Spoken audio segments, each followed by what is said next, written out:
with the crowd. Buy me some peanuts and cracker jack. I don't care if I... Sandy into his windup. Here's the pitch. Swung on and missed a perfect game. High fly ball into right field. She is gone. In a year that has been so improbable, the impossible has happened. Fernando Valenzuela has pitched a no-hitter. Thank you, Kershaw. This is a no-hitter. It is gone. It is a walk-off home run for Justin Turner. It's over. Muncy, a walk-off home run. This is way back. Walk 'em off. Chris Taylor.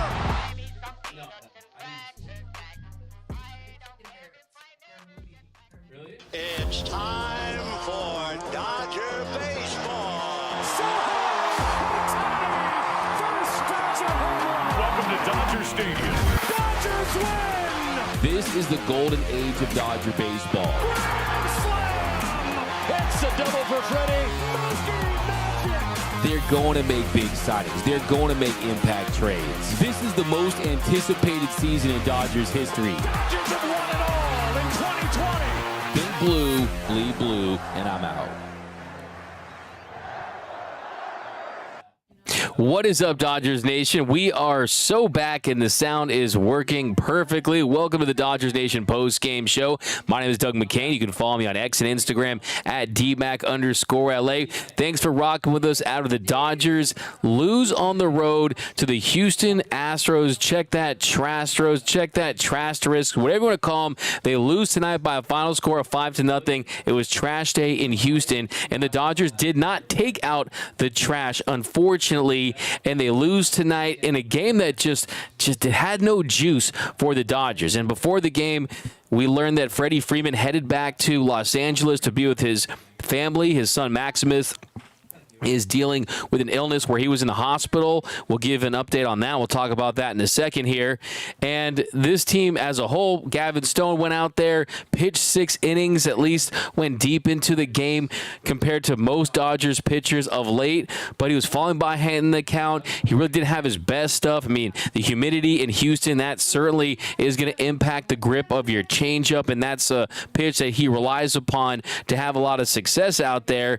But this team just did not have enough juice, man. This team just did not have it tonight in Houston. They go 1 for 9 with runners in scoring position. They struck out 15 times.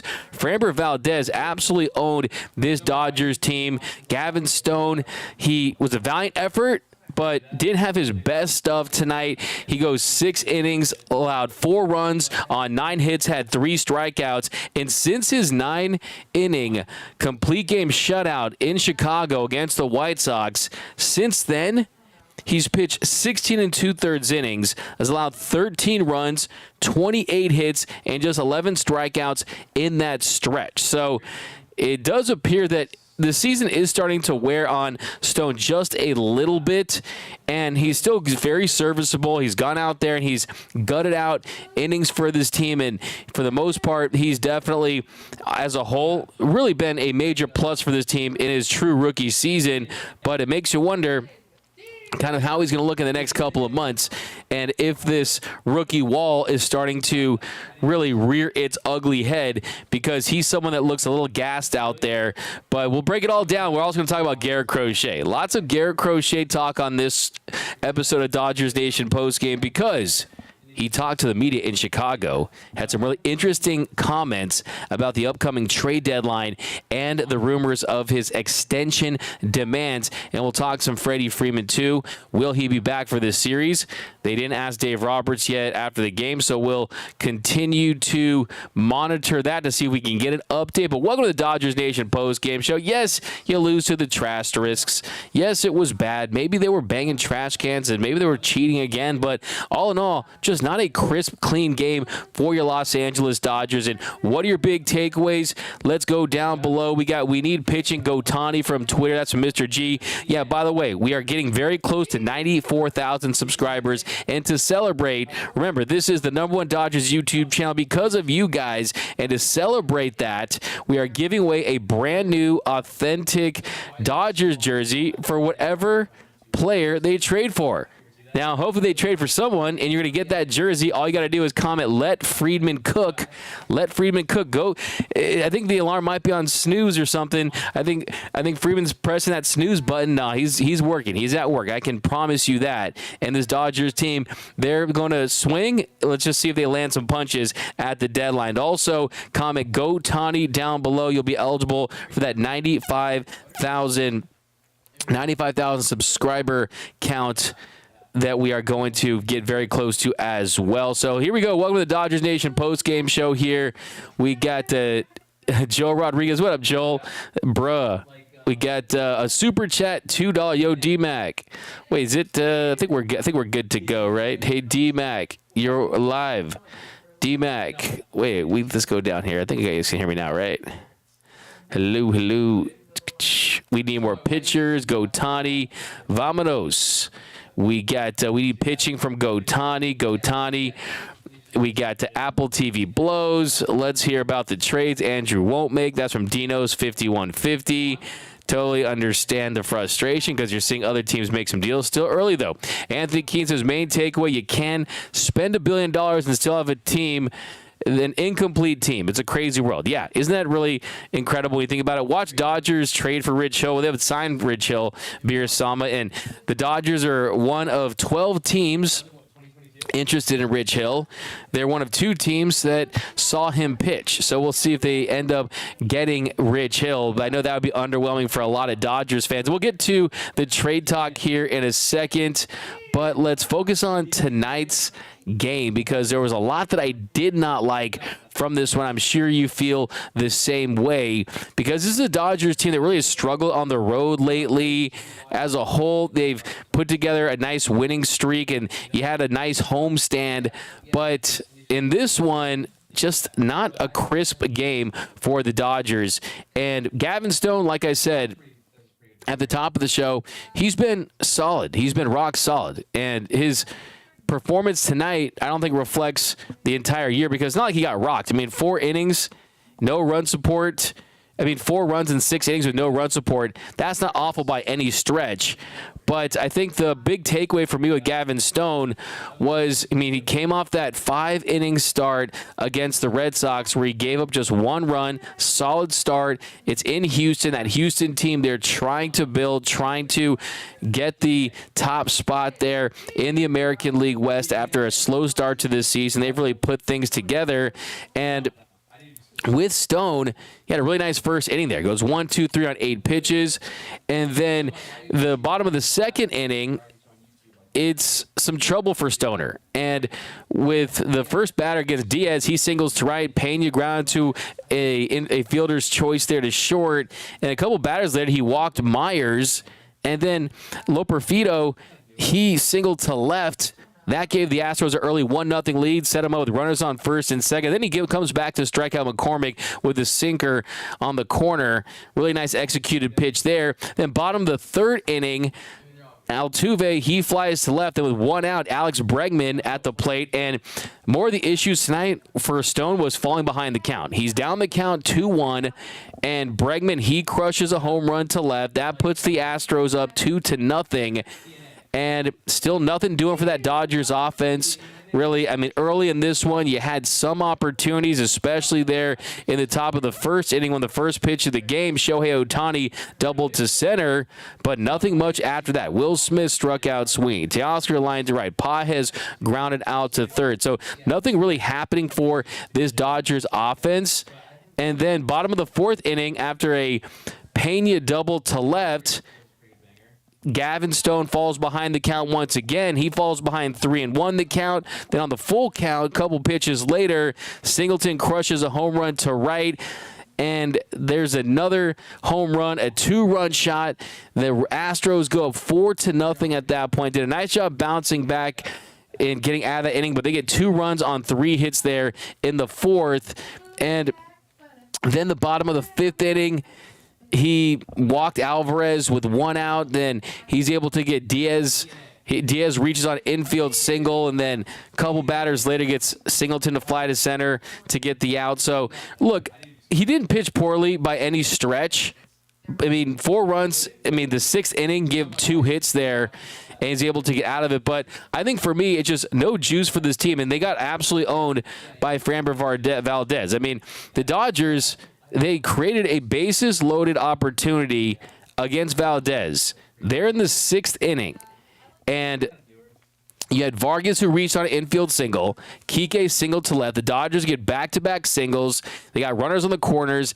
Biggio, he strikes out looking for the first out.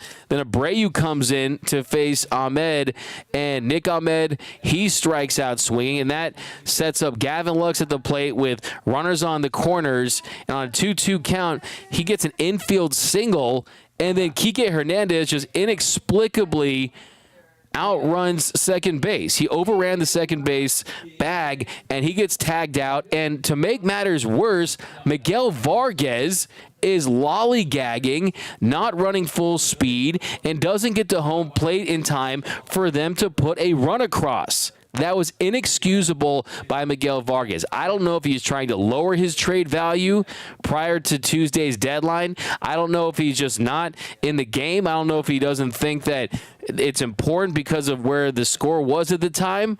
But I really hope that they had a long and difficult conversation with Miguel Vargas to say that can never happen again. These are professional athletes playing on the biggest stage. You can't perform like that. You need more urgency. You need more fire. You need to play the game the right way. You need to make sure you don't make a mockery of the game. You have to respect the game. And you do that by playing hard. And I was very disappointed to see that play. I know the coaches are going to grill him on it. I know that they're going to have a conversation with him. Miguel Vargas is a great, great young man, and he's got a good attitude, but that situation, I mean, you're pulling your hair out. You're upset with that. But let me know down below what are your thoughts on that play with Miguel Vargas. Vargas isn't that good of a player, in my opinion. Great potential, but he's all offense. This ain't basketball. That's from Anthony Keene. Matty Man Dodge, CAA might have tanked his trade value. That's from Matty Man 5 Dodge. We'll talk about Garrett Crochet. Don't we have some new thoughts on that? Professor Hamamoto, Dodgers leaves them stranded like Gilligan's Island. It's a fire take. Fire take. The entire bottom of the lineup needs to go by the end of the winter. That's from Revolver over on YouTube. No more singing, please. That's a monster. What was Kike's explanation? Let's see if they asked him after the game. I mean, look, Kike Hernandez has been around long enough. He just got his 10th year of service time. So he knows for sure what to do in those situations, and it was just an error. It was a mental error for a team. It's contagious. Let's be honest.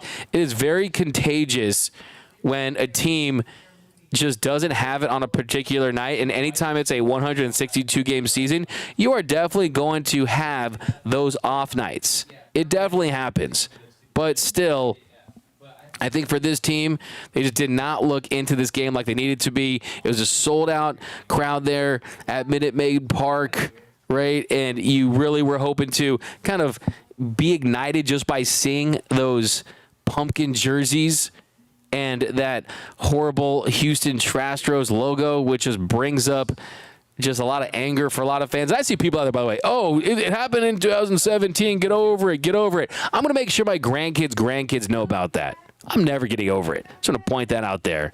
But still, you're this Dodgers team. You need to do better in that situation. Then Yarbrough comes in the 7th, the 1-2-3 inning.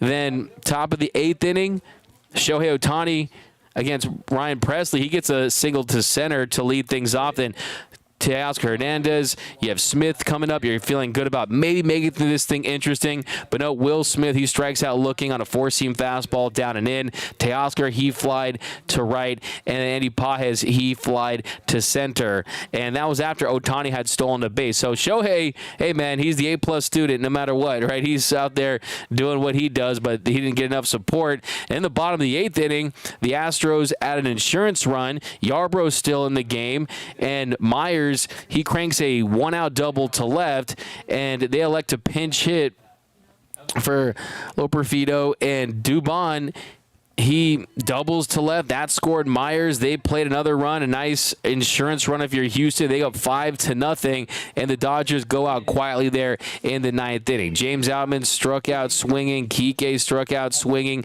Biggio struck out swinging. So 15 Ks for the Dodgers, 1 for 9 with runners in scoring position. Not hustling when you should. Not a good night for the Los Angeles Dodgers. And I do think that Freddie Freeman not being in the lineup, understandably, probably shook this team a little bit. You have to, these guys are human, and they love Freddie Freeman, as we all do. And we'll talk about Freddie Freeman in a second here as far as the situation with Freddie. But Dave Roberts spoke to reporters after the game. This is from Fabian Ardai of The Athletic. He tweeted out, Dave Roberts said he doesn't expect Freddie Freeman to be back on this series. No decision made yet on if there will be a roster move to put him on the family emergency list. So, you got a couple more games in Houston. You don't have Mookie Betts. You don't have Freddie Freeman. So, 2/3 of the MV3 is not in the lineup out right now. But let's be honest, this is not important. This is what baseball is not important. This is not important when it comes to what Freddie Freeman is dealing with. And we'll talk about that here in a second. We just wish him and his family all the best. Prayers up for Freddie Freeman, because he's a great, great, great guy. I'm telling you, he's the nicest guy I've ever met in my time covering this team. Just a 10 out of 10, A1 human. Great baseball player, greater guy. I mean, Freddie Freeman is all class. He's class personified. Angel Escobar, maybe a great young man, but not a great baseball player. You guys talking about Miguel Vargas. Crochet is being lame. That's from Malachi. Kenny Chung. Vargas should have been pulled aside by Roberts. Roberts isn't a serious manager. He lets the players police the rookies, but no one takes the lead. JT, JD, Utley, Pujols are gone. Didn't love. We'll see how. I mean, I'm curious to see if they asked Dave. I would have definitely asked him about that if I was in Houston. So we'll see if they brought it up, because I think that was one of the stories of the game for sure. Jack Geezy bringing the good vibes tonight. Dodgers will win this series. Mark my words.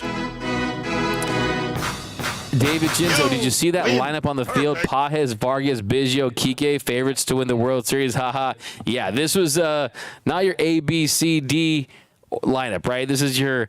Well, I don't know. Any lineup that Shohei in is definitely not an F lineup, that's for sure. So you still had some talent in this team, but not a lot of guys that are going to play pivotal roles for you in October for sure. Facts, cool. Out here spending his Friday night trolling Dodgers live streams. Man, go back to mama's basement, you loser. Let's block this guy. A block party, and he's okay. Let's just block this guy. See you later. Guess what? Astros don't even have live streams. You don't really have fans. So let's block that guy. We got, there we go, block that guy. It's all good for the numbers, though. We'll take you there. But honestly, you're going to come here and troll and make statements like that. Oh, God. Some people are just scum. And, hey, that's just so on brand for Astros fans. Your fake-ass World Series didn't count, man. Come on now. We got Dodgers. Okay, let's just I can't wait till the Dodgers win the World Series this year. This was not the night. Robleski pitching tomorrow. Yeah, I'm very excited about Robleski, man. Very excited. He's been great. D-Mac, we lost because our lineup wasn't even there. Where's the trade talks from Malachi? We'll talk some trades. Trust me, we will. Let's keep going down here. Astros will not make it past the first round. Do you guys consider rivalry? Because I personally don't. They're definitely not in the Dodgers class as far as just overall organizational prestige. We got, is there any chance we get Scooble? We'll talk Scooble in a second. We got Ryan. I don't think this team has enough minor league talent to make all the trades to fill their needs. Freeman has once again put together a team that does just enough to win plenty of regular season games, but can't win shorter postseason series against strong teams. So Dino's 5150. I'll read it and laugh, but I cannot read it on the show, but I'll give you a bruh. So There you go. Here we go.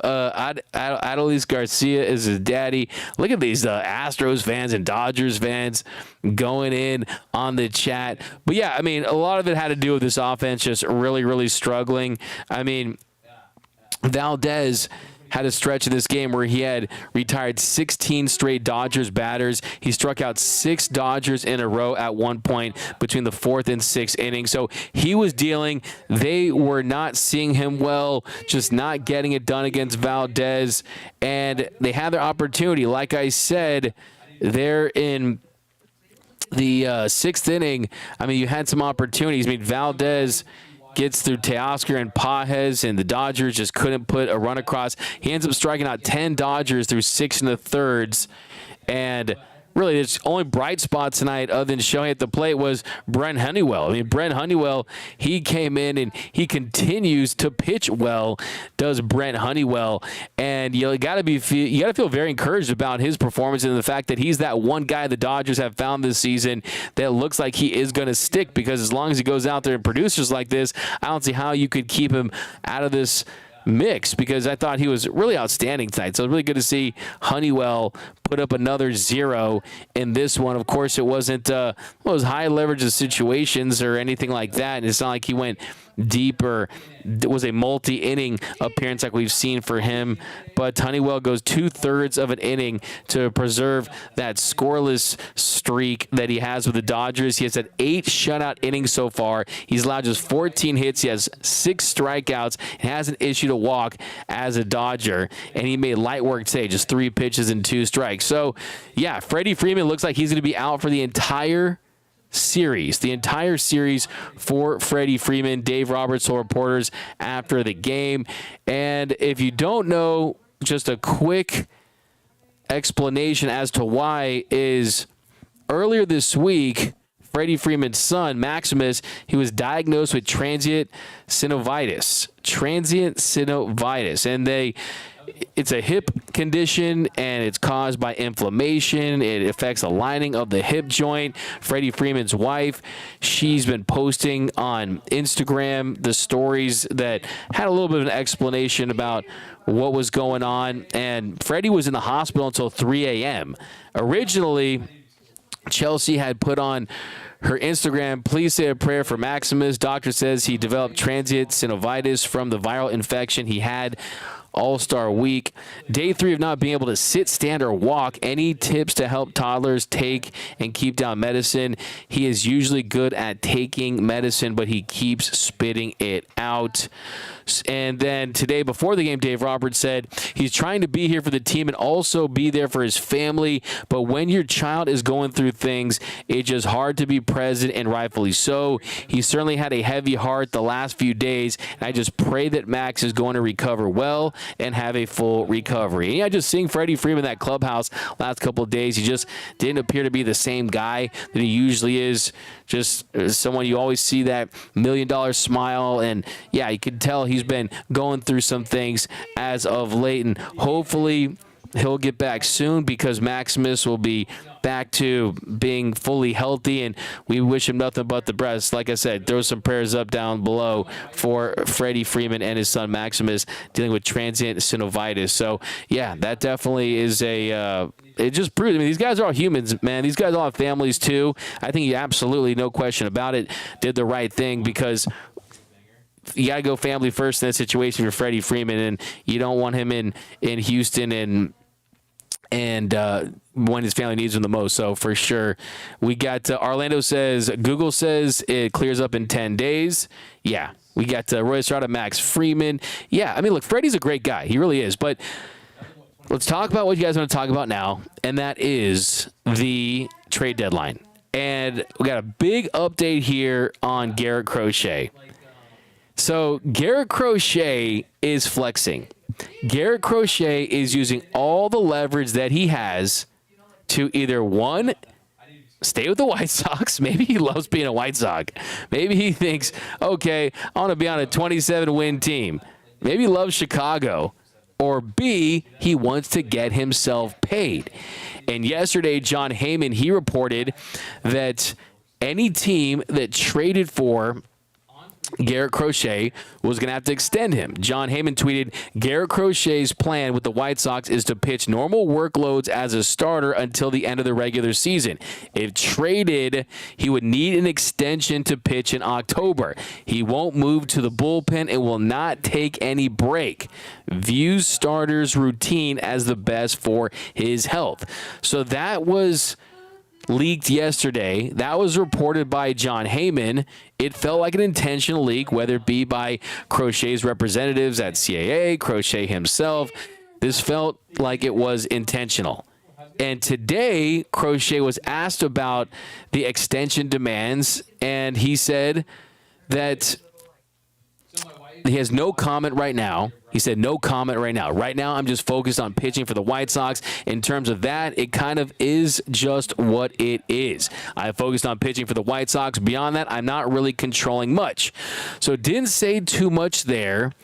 And he was also asked about his role for the rest of the season and how he expects to pitch the full way through. And he said 100%. With all the work I put in this offseason, I expected it to go well. I'm most happy with not only my health, but the way my stuff has maintained throughout the season. When I was coming out of the pen, there were weeks where my slider wasn't there, my fastball command wasn't there. I've kind of had my good stuff for the most part every time I step out there. My pitchability has gone up. It's working out well. So my takeaway there is he's telling teams out there, oh, my pitchability has gone up.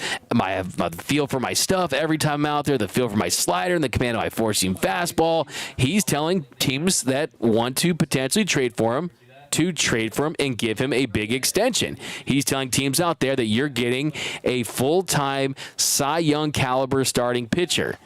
And the takeaway I have is that the number one takeaway is, oh my goodness, he's tanking his trade value. He's absolutely tanking his trade value for the White Sox because there's only a handful of teams that can afford to trade for Crochet and offer him an extension that is going to be north of $100 million.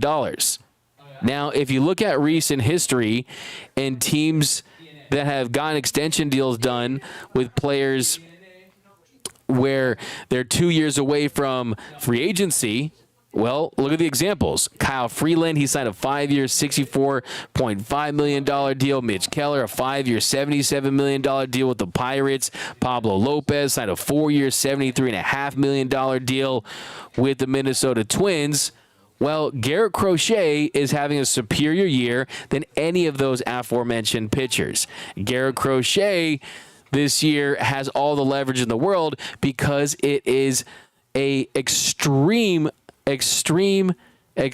seller's market, right? It's a seller's market right now because there's not a lot of premium starting pitchers. He could be the best one available. He's the crown jewel of this deadline. Unless Scooble becomes available, which right now it's been quiet on that front. So he's looking for a nine-figure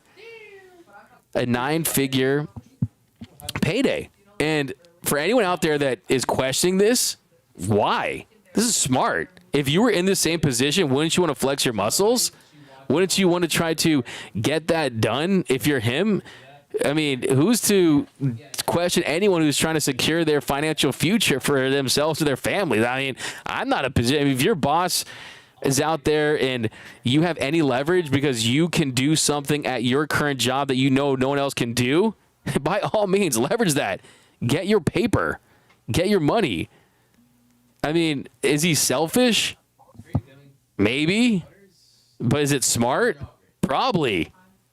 I mean, this is right. I mean, there's not a volunteer, right? This is all these guys play for millions, but I mean, I think for me, who's the team that would be willing to do that?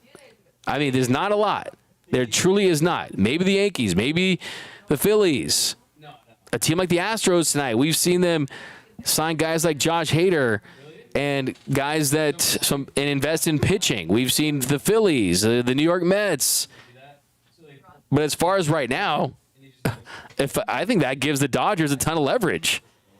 a ton of opportunity there if I'm the Dodgers and I want to sign him because you are getting someone that you feel is going to be an ace for you that you can win this season. Now, it doesn't feel great, but this business, man, it's business, because really the truth of the matter is the joke's on him if he wants to stay with the White Sox. So here's something that I was thinking today. So if he wants to stay with the White Sox and he's putting this out there and he doesn't get traded, then the joke's on him. You know why? Because then in the offseason, when they do ultimately trade him, which they will if he doesn't get moved to the deadline, well, then he could go to a team that's not a contender. Do you want to go to a contender? If you do, you want to get traded right now. Now, he could go to a team that ultimately contends, but you just never know with Major League Baseball, right? Some teams are better than you think they're going to be. Some teams are worse than you think they're going to be. Until the year plays out, you just don't know. If you get traded right now, you know you're going to get a team that is a contender. Now, is it a situation, too, where wherever he gets traded, is it some, and they don't get a deal done, is it some breach of, is it a breach of his contract? I mean, he doesn't have a no trade clause. I mean, is this some Kurt Flood type of just changing the game, setting a new precedent? I mean, it just does not really happen. So if he wants to be paid like a top pitcher in free agency, well, I think teams are going to factor this in. So, yeah, I mean, I feel like, look, if the Dodgers are truly interested in Garrett Crochet and feel like he's going to be an impact arm for them, which they clearly need. Tyler Glass now, I think he's going to be that guy in the postseason. I think he has the potential to be. Truth of the matter is his ERA has gone up every single month. Yamamoto, no guarantee he's going to return. If he does, how will he look? I have high hopes on him based on what I've heard. Things are absolutely trending in the right direction. Gavin Stone, just told you his numbers in his last 16 and 2/3 innings. That hasn't been pretty. Bobby Miller, you see, I mean, they're hoping that he comes back. You just never know how any of these guys are going to fare. Walker Buehler pitched tonight for Oklahoma City. He gave 4 runs in 4 innings on 8 hits, had 2 walks, 3 strikeouts, just 7 swings and misses. I mean, you need starting pitching. So the question is, do you want to pay up and use that financial muscle? I think this is a situation where the White Sox could get a haul, but unless there's multiple teams willing to extend them, if I'm the Dodgers, I'm willing to the very end, presenting my best offer, but also saying that, hey, you have a guy that there's some questionable injury history there. I mean, if you look at where he's at on his season, I mean, we are in just complete uncharted waters for this guy. Complete uncharted waters. 21 starts, 111 1/3 innings, 157 strikeouts. But prior to this year, I mean, this is someone who just has not gone deep into seasons for obvious reasons because he's dealt with injuries. His previous career high before this season was 65. And that was when he was a sophomore at Tennessee in 2019. And in 2022, 2023, it worked him back up, and he was still making his way back from Tommy John surgery. So, yes, the workload is a concern. It is worrisome. There's no question about that. But it just comes down to, do you think that he can be a dog for the next 2 months into the postseason? If you think he can, then I think it's worth a gamble. I truly do. Michael E4, Doug, do you think the Dodgers are getting Justin Steele? So Justin Steele, really, really solid pitcher. Justin Steele has really established himself as one of the better pitchers in Major League Baseball, kind of quietly last couple of seasons. And the main reason why he's not someone who throws a lot of velocity, but he's really consistently good pitching for a Cubs team that really just hasn't figured out how to win since they won the World Series in 2016, and feels like they don't want to be sellers sometimes, but then they ultimately are. But he has a 1.34 ERA plus this season, a 3.08 ERA. The thing about Justin Steele is he's not really elite. And for me, the Dodgers, it just feels like they're only willing to trade in the available assets that they have right now if it's for a truly game-changing elite arm. If you look at Justin Steele, I love watching him pitch. The four-seam fastball this season, he throws it 60.4% of the time. Opponents hitting 263 off it, with a velocity is 91.6 miles per hour. I think if you're the Dodgers, if you don't get Garrett Crochet, the quick pivot is for Jack Flaherty.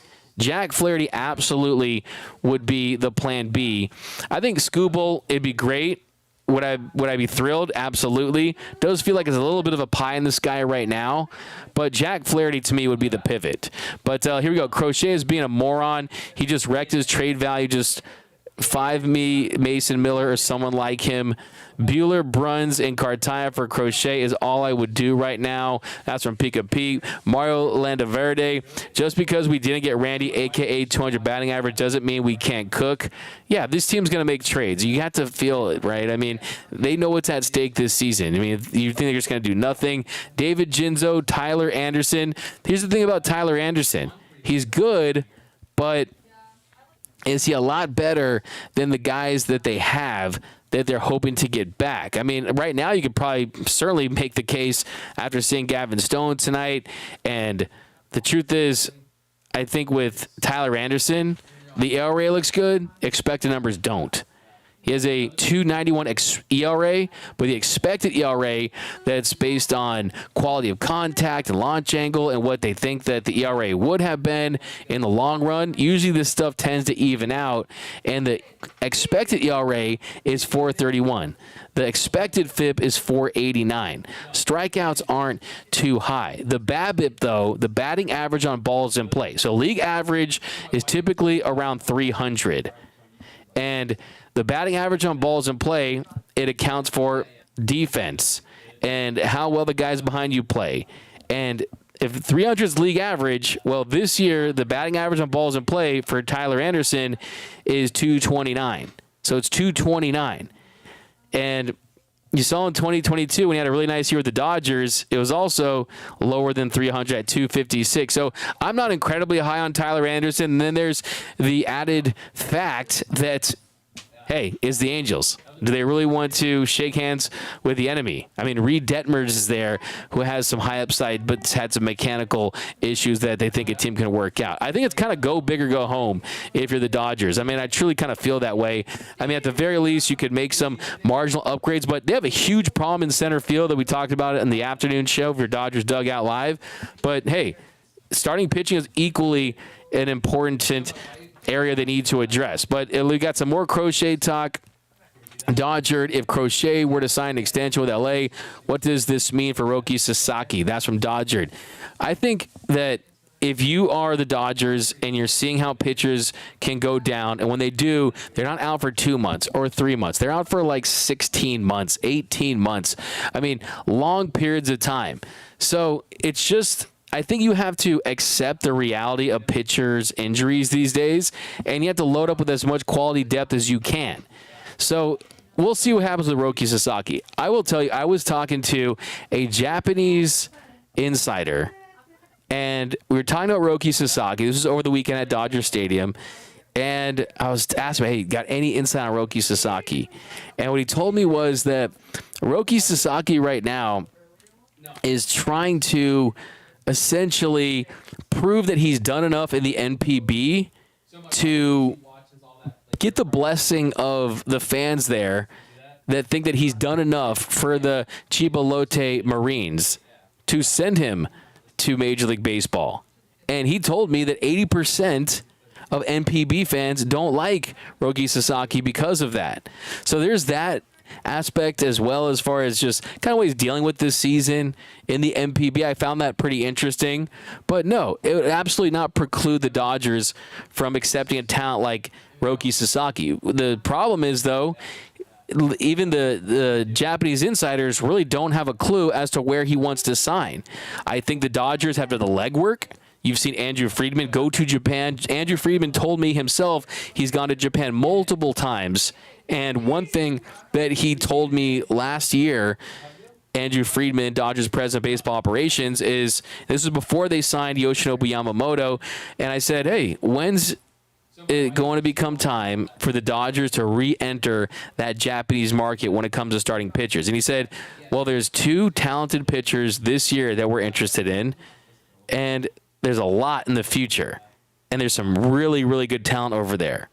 And that, to me, sounded like he was talking about Roki Sasaki. So they've had him on their radar for a long time. He's an all-world level talent.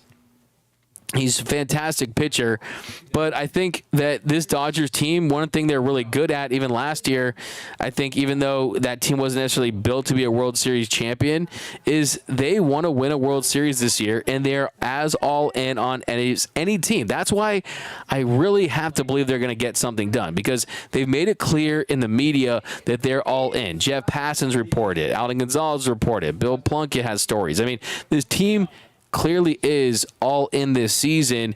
It's just a matter of operating within the parameters of the expanded postseason. So, I mean, if you're an extension away from getting Garrett Crochet, and that means that maybe the prospect capital cost isn't as high, maybe this works in your favor. Because I know the Orioles, are they going to give him, what team out there is going to give a guy $100+ million where he's only been an elite starting pitcher for 4 months?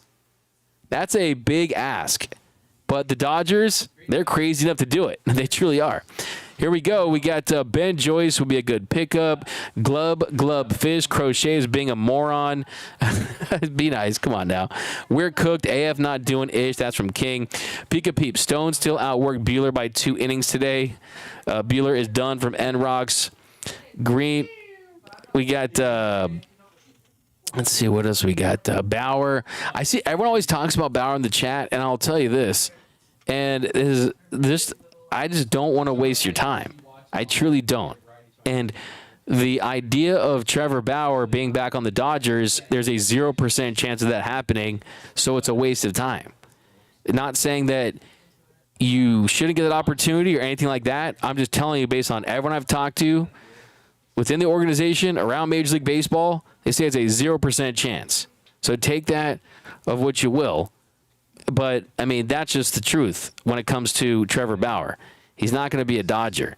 So, I mean, would he help a team in Major League Baseball? Absolutely. Is he one of the best 25, 50 pitchers on the planet? Certainly. But there's just a lot there for him to be back. There's a lot.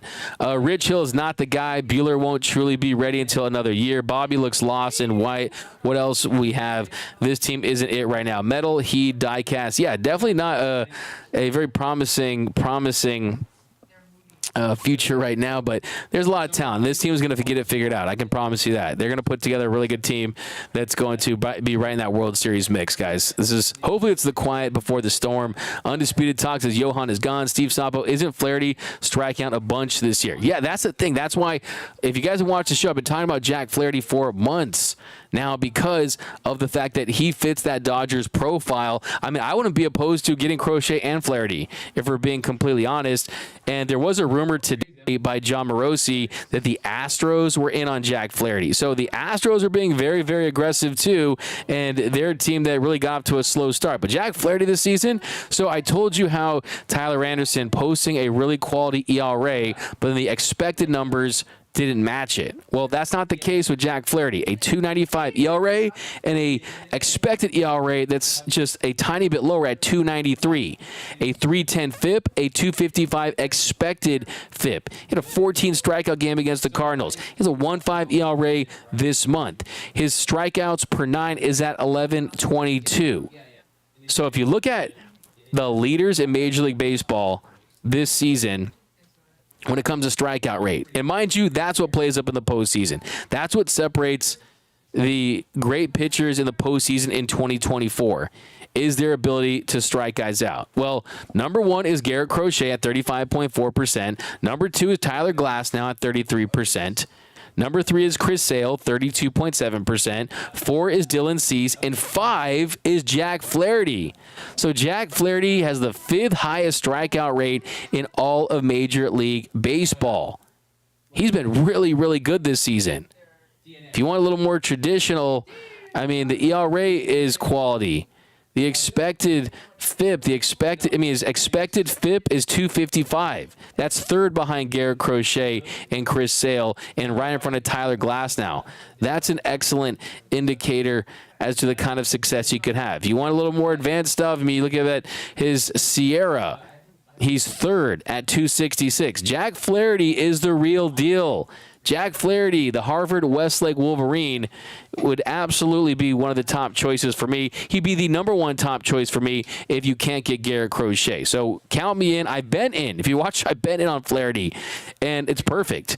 We got Jose Aguirre. D-Mac was talking to Ipe. I'll give you a bruh for that one. You just finished me, so you can finish him on that one. I'll take the roast there. Finish him. Ray Soto, we talked about Moises Bolivar earlier today, 17-year-old, and hey, they got some for James Paxton, but watch Dugout Live. We talked a lot about him earlier. Not a lot, but we just talked about what we know. I'm going to try to do some digging on him, though. I want to try to talk to some people with the Red Sox, get some more info on him. Could be a nothing burger, for being frank. Sackzilla06. We need to get Roki ASAP so he can get hurt and get his TJ surgery way out of the way. I hate how that feels so real. Kelly Oshiro, I say send players like Vargas to Japan to learn baseball basics and humility. Wow, Kelly Oshiro with the hot take tonight.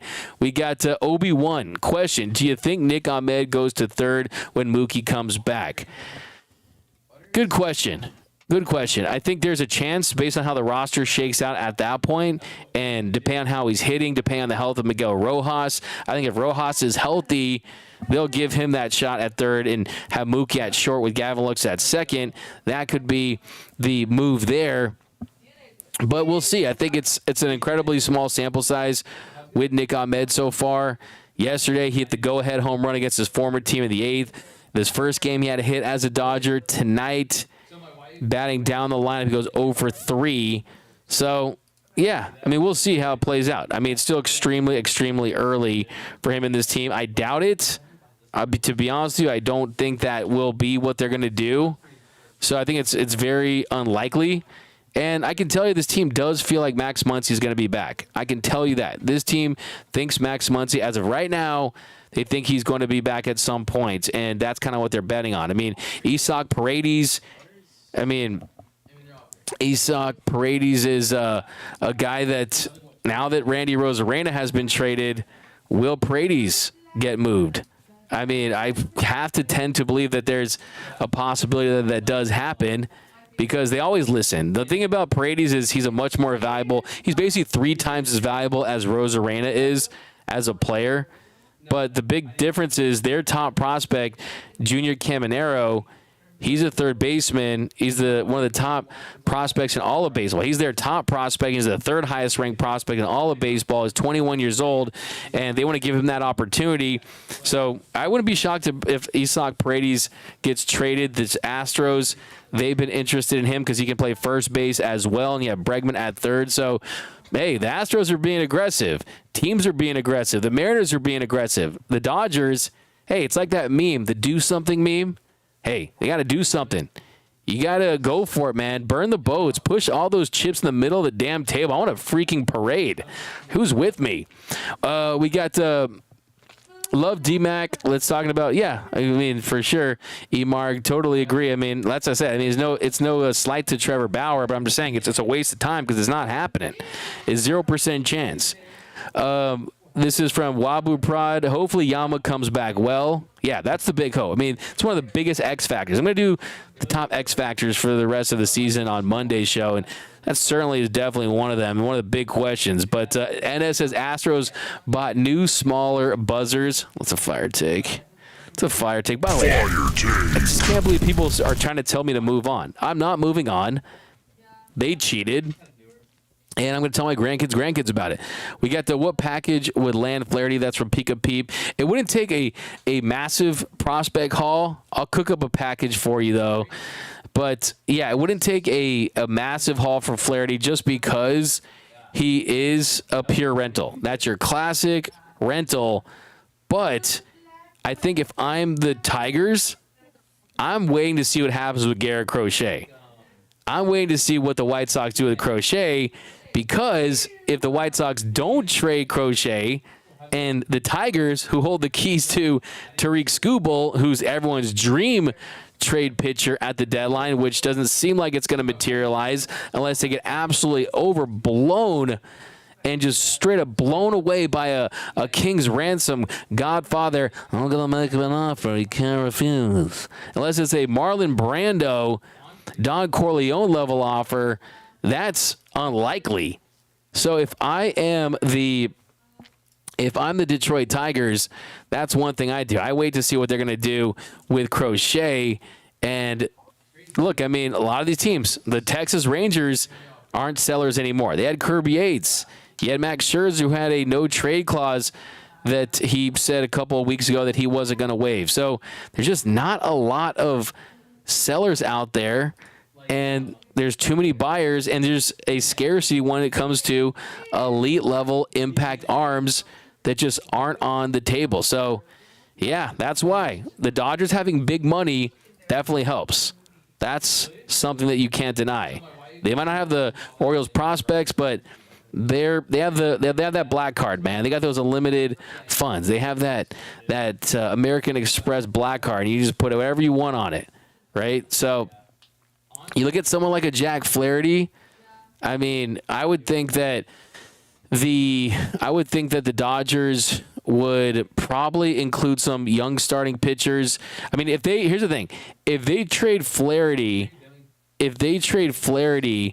that mean, and they keep Skubal, that tells you that they think they could contend possibly at the end of the next season. Maybe they do something this offseason, but that would be a big indicator that they want some older type of prospects, guys that could help them. But I mean, you could get Flaherty for like the Kendall George types and Zaire Hope or Tyrone Lorenzo, or you could maybe dip into, we'll see, would they entertain some of the big league ready prospects like a Miguel Vargas or a James Outman, something in that category. But maybe a Jackson Ferris is another name you could include. I mean, Landon Knack has a lot of value for me just because he goes out there and posts. But yeah, you wouldn't have to include those top names. I mean, it'd be a combination of the Jackson Ferrises as kind of the headliner and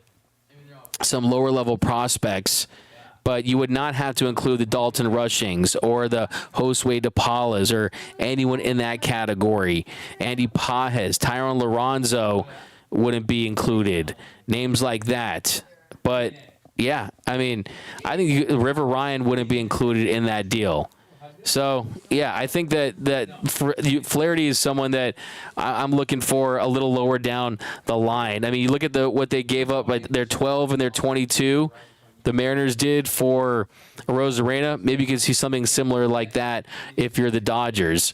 But he's definitely attainable, but you're going to have to overpay just because of the competition to get starting pitching. But got a super chat here, $4.99. My man Richard Flores. Bauer has 2 chances pitching in Major League Baseball. Slim and none, and Slim went skydiving without a parachute. You always crack me up, my man. But yeah, guys, we'll be back tomorrow. We're going to continue to break this down. Dodgers lose tonight to the Astros.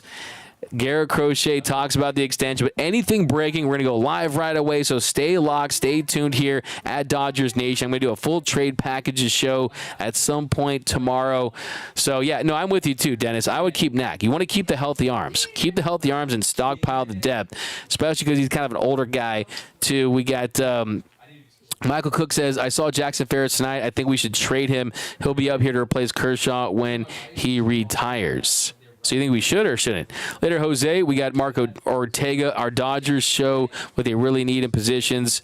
So they need to make a move on it. But yeah, if you haven't yet, you guys want more trade content, watch the show from earlier. We were all trade stuff, and that's what we're pretty much doing all day, 24/7, 365. Professor Hamamoto, appreciate you, my guy. That means a lot. We got Steve, D-Mac, thanks again for the great content. Thanks again, guys. Enjoy your Friday night.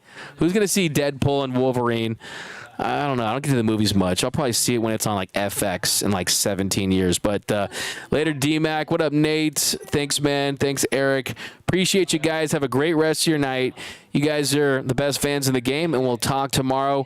Enjoy your Friday night. Remember, nothing brings together quite like Dodger baseball. Also, comment, go Tawny, and let Freeman cook down below so you're eligible for all of our giveaways. Definitely do that. See you guys next time. Remember, nothing brings us together quite like Dodger baseball. Until next time, think blue, bleed blue.